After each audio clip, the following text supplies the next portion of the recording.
दोस्तों, एक लड़की अपने होने वाले दूल्हा को रात के 8 बजे अपने गांव के बगल में जो जंगल होता है वहां पे मिलने के लिए बुलाती है। दूल्हा बहुत ही ज़्यादा खुश हो जाता है कि उसकी होने वाली दुल्हन उससे मिलने के लिए बुला रही है। वह सोचता है कि चलो शादी के पहले एक बार उससे मिल ही लेते हैं। वह खुशी खुशी उससे मिलने के लिए जाता है। वहाँ पर उसकी दुल्हन पहले से ही खड़ी होती है। जब यह लड़का उस लड़की के पास पहुँचता है तो यह समझ नहीं पाता है कि उसके साथ क्या होने वाला है। तभी लड़की से बात करने ही वाला होता है, तब तक दोस्तों उसके साथ कुछ ऐसी घटनाएं घट जाती है जिसकी कोई कल्पना भी नहीं कर सकता है। जी हाँ दोस्तों, जब आप लोग सुनोगे तो शायद आप लोगों को बहुत हैरानी होगी, इसलिए इस वीडियो को पूरा देखिएगा क्योंकि वीडियो के अंत में आपको एक बहुत बड़ी सीख मिलने वाली है।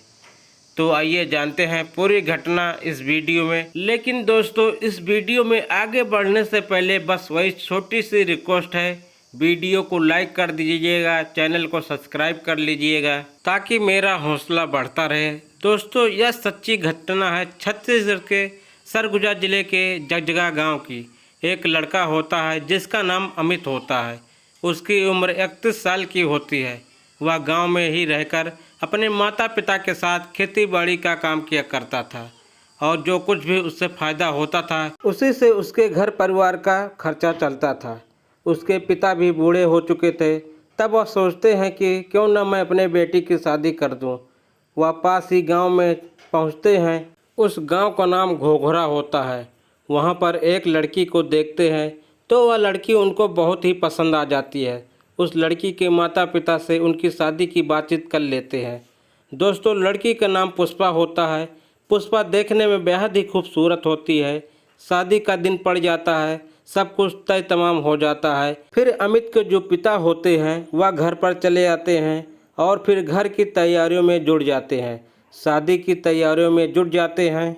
धीरे धीरे वक्त गुजरता है, सामान की खरीदारी होती है। जब शादी के करीब 10 दिन रह जाते हैं, 10 दिन से पहले अमित के एक दोस्त की शादी पड़ती है। दोस्त वह उसी दिन 28 अप्रैल सन 2025 का दिन होता है जो अभी हाल में ही बीता है। जो अमित के दोस्त की शादी होती है वो उसी गांव में होती है जहां पे अमित की शादी लगी हुई थी। तो अमित शाम के समय अपने दोस्त के बारात में जाता है और घोंघरा गांव में पहुंचता है। वहां पर बारात पहुंचने के बाद सेवा सत्कार होता है, सभी लोग पानी वगैरह पीते हैं। तभी अमित के मोबाइल पर एक फ़ोन आता है। उस फ़ोन को उठाने के बाद अमित बहुत ही खुश हो जाता है। उसके बाद वहां से निकल जाता है, लेकिन बहुत देर तक वापस नहीं आता है। जब सुबह हो जाती है, सभी बाराती फिर अपने गांव वापस आ जाते हैं, लेकिन अमित नहीं आता है। तब अमित के माँ बाप को बहुत चिंता सताने लगती है। वह अमित के दोस्तों से पूछताछ करते हैं तो अमित के दोस्त कहते हैं कि हाँ, हम लोगों के साथ बारात तो गया हुआ था, मगर वह बारात में पहुंचा, उसके बाद उसने पानी पिया, उसके मोबाइल पर एक फ़ोन आया और उसके बाद कहाँ चला गया हम लोगों को कुछ नहीं पता। जब अमित के माता पिता को यह बात पता चलती है तो उसकी चिंता और भी ज़्यादा बढ़ जाती है। वह इधर उधर तलाशना शुरू कर देते हैं, लेकिन अमित कहीं पर भी नहीं मिलता है। तब जाकर थाने में रिपोर्ट दर्ज करवाते हैं। अब पुलिस अमित की खोजबीन में लग जाती है।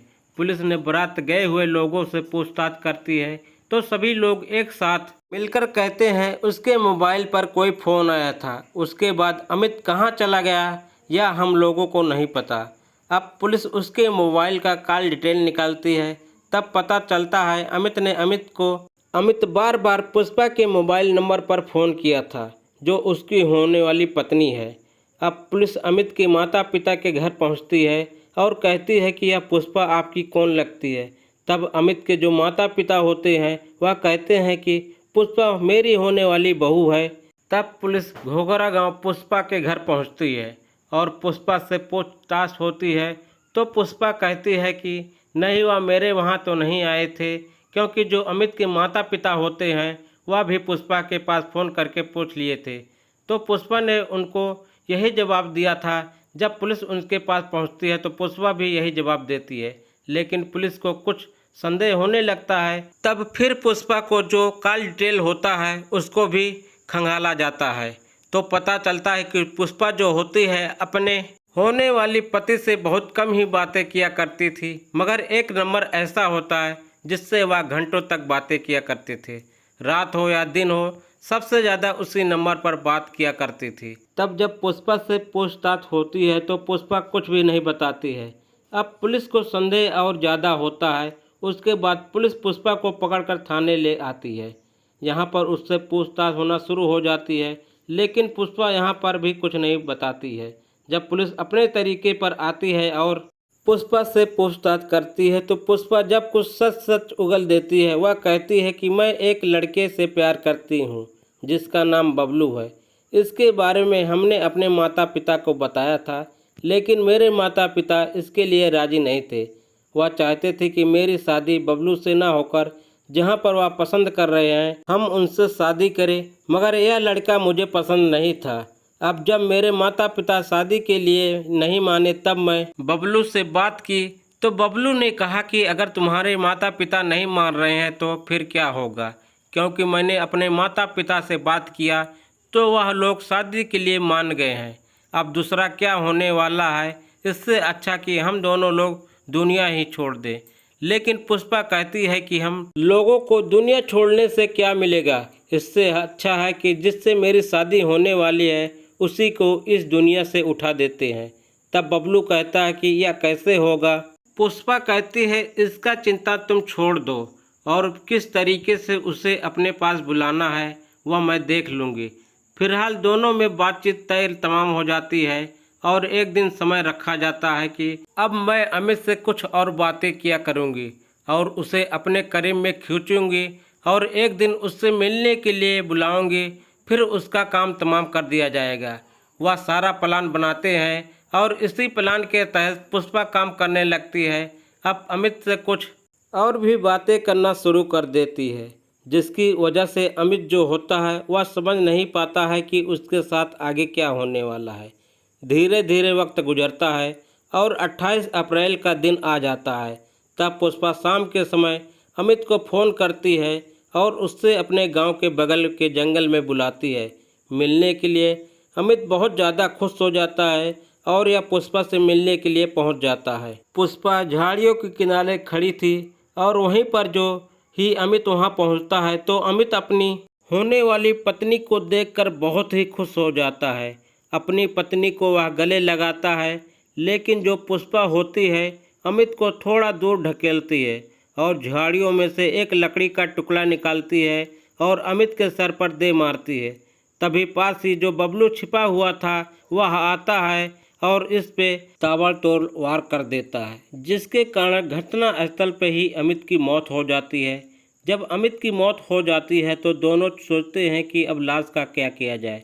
वह आनन फानन में ही गड्ढा खोदते हैं और वहीं पर अमित को दफन कर देते हैं। फिर दोनों अपने अपने घर चले जाते हैं। दोनों मोबाइल पर बातचीत करते हैं। तो फिर जो पुष्पा होती है वह कहती है कि अब क्या किया जाए। जो हम लोगों का नंबर है पुलिस उसमें हम लोगों तक पहुंच जाएगी और हम फिर लोगों को पूरी ज़िंदगी जेल काटनी पड़ेगी। इससे अच्छा है कि हम लोग दुनिया छोड़ ही देते हैं। अभी यह विचार यह लोग कर ही रहे थे, तब तक पुलिस को शक हो जाता है और पुलिस पहुंचती है, पुष्पा को गिरफ्तार करके थाने लेकर आती है। और उसके बाद जब पुष्पा यह सारा बयान देती है फिर बबलू की तलाश शुरू हो जाती है। बबलू भी गिरफ्तार कर लिया जाता है और उसके बाद इन दोनों पर कानूनी कार्रवाई होती है। तो दोस्तों यह कहानी आपको कैसी लगी, आपकी जो भी राय हो आप हमें कमेंट बॉक्स में लिखकर ज़रूर बताइएगा। क्या पुष्पा ने जो किया वह सही किया, क्या बबलू ने जो किया वह सही था, फिर अमित को ऐसा करना चाहिए या नहीं। आपकी जो भी राय हो आप हमें कमेंट बॉक्स में लिखकर ज़रूर बताइएगा। चलिए फिर मिलते हैं नेक्स्ट वीडियो में, तब तक के लिए जय हिंद, वंदे मातरम।